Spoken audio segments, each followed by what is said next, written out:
Hello students, welcome to the CBSE class 10th online classes.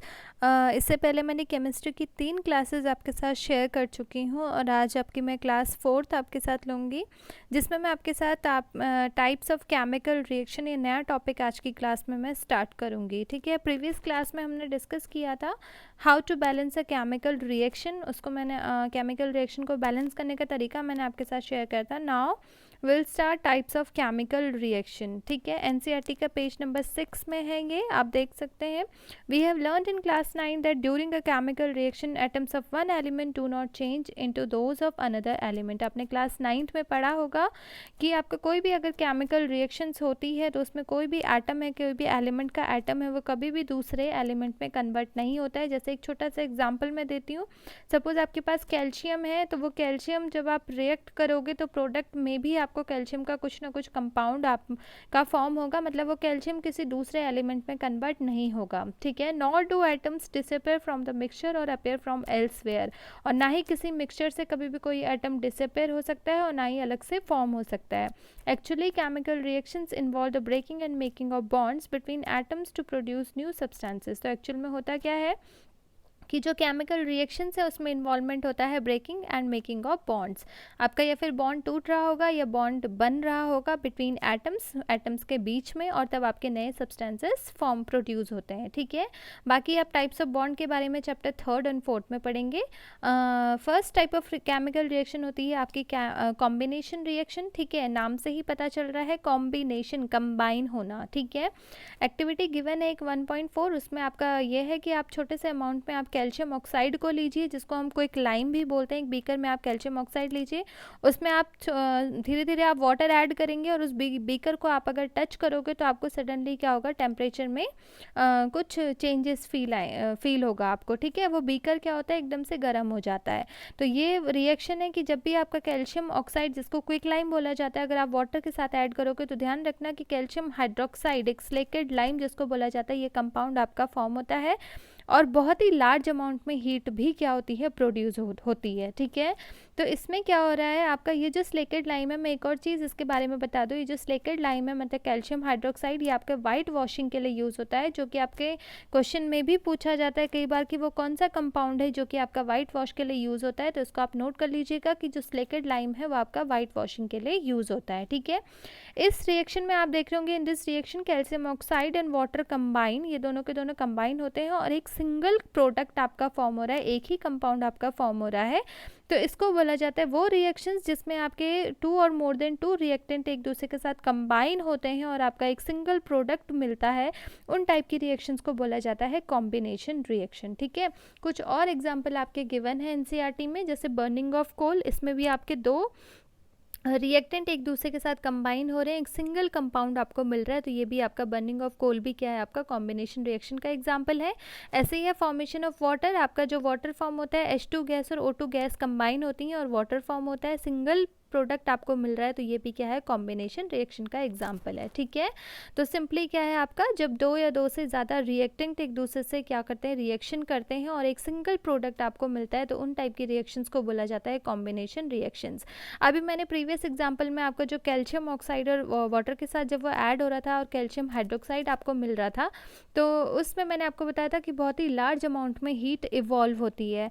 तो वो reactions जिसमें आपके प्रोडक्ट के साथ साथ बहुत ही लार्ज अमाउंट में हीट भी प्रोड्यूस होती है या कोई एनर्जी रिलीज होती है, तो उन टाइप की रिएक्शंस को बोला जाता है एक्सोथर्मिक केमिकल रिएक्शंस। ठीक है, reactions in which heat is released along with the formation of product, आपके प्रोडक्ट के बनने के साथ साथ हीट भी रिलीज होती है, तो उन टाइप की रिएक्शंस को are called exothermic chemical reactions. ठीक है, ये भी बहुत इंपॉर्टेंट है कि एक्सोथर्मिक केमिकल रिएक्शंस क्या होती हैं। तो उसमें आप ये देख लेना कि हीट इवॉल्व होती है, और हीट ज़रूरी नहीं है कि हीट, वैसे क्या होता है कि कोई भी फॉर्म ऑफ एनर्जी जहाँ पे भी रिलीज होगी तो वो सारी ही एक्सोथर्मिक रिएक्शंस का एग्जांपल होती हैं। एक यहाँ पे 1-2 एग्जांपल भी गिवन है, जैसे बर्निंग ऑफ नेचुरल गैस।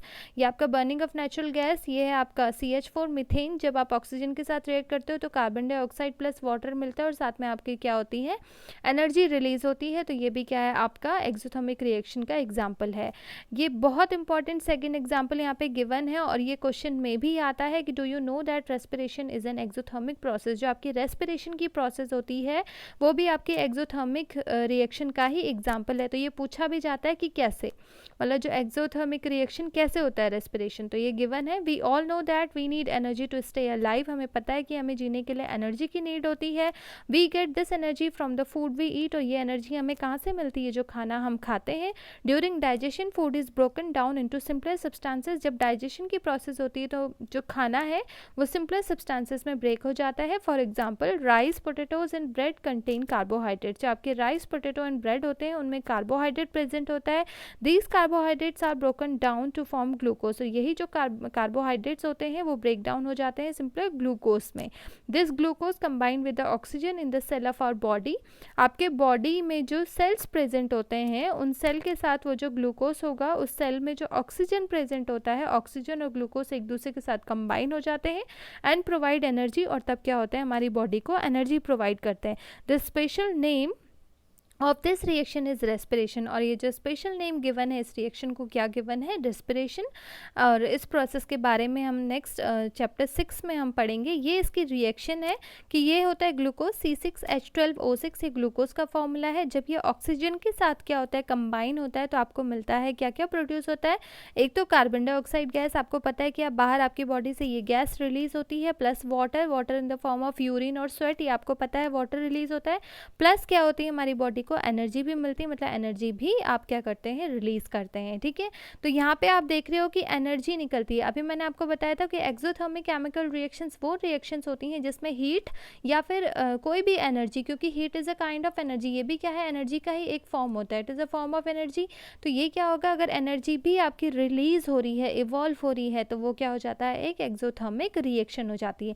तो इस तरीके से हम बोल सकते हैं कि जो रेस्पिरेशन की प्रोसेस है वो क्या है, आपका एक्सोथर्मिक केमिकल रिएक्शन का एग्जाम्पल होता है। ठीक है, एक और दे रखा है यहाँ पे example, the decomposition of vegetable matter into compost, जो आपका वेजिटेबल मैटर होता है जब वो डिकम्पोज होता है और into compost is also an example of exothermic reaction. तो ये भी क्या है, एक एक्सोथर्मिक रिएक्शन का एग्जाम्पल है। तो आपका फर्स्ट जो था कॉम्बिनेशन रिएक्शन वो यहाँ पे ख़त्म हो रहा है। मैं आपके साथ नोट्स में आपको बता देती हूँ, मैंने यहाँ पे नोट्स लिखे हुए हैं, आप इसको नोट कर लीजिएगा। ये आपके टाइप्स ऑफ केमिकल रिएक्शन जिसमें आपका कॉम्बिनेशन रिएक्शन आता है। A reaction in which a single product is form from 2 or more reactant is known as a combination reaction. ये मैं आपको बता चुकी हूँ, ये मैंने 2 एग्जाम्पल यहाँ पे लिखे हुए हैं। ऐसे ही एक्सोथर्मिक रिएक्शन, ये इसी के अंदर है एक्सोथर्मिक रिएक्शन, जिन रिएक्शंस इन विच एनर्जी और हीट, कोई भी एनर्जी या heat is release along with the formation of product are called exothermic chemical reaction. और ये मैंने उसके क्या लिखे हुए, एग्जाम्पल लिखे हुए। ये बहुत ही इंपॉर्टेंट एग्जाम्पल है रेस्पिरेशन प्रोसेस का, इसको ज़रूर नोट कर लेना। तो यहाँ से आप नोट्स भी बना सकते हो। ठीक है, और नेक्स्ट मैं आपके साथ next type of chemical reaction मैं आपके साथ नेक्स्ट क्लास में शेयर करूँगी। आज के लिए इतना ही है, थैंक यू सो मच।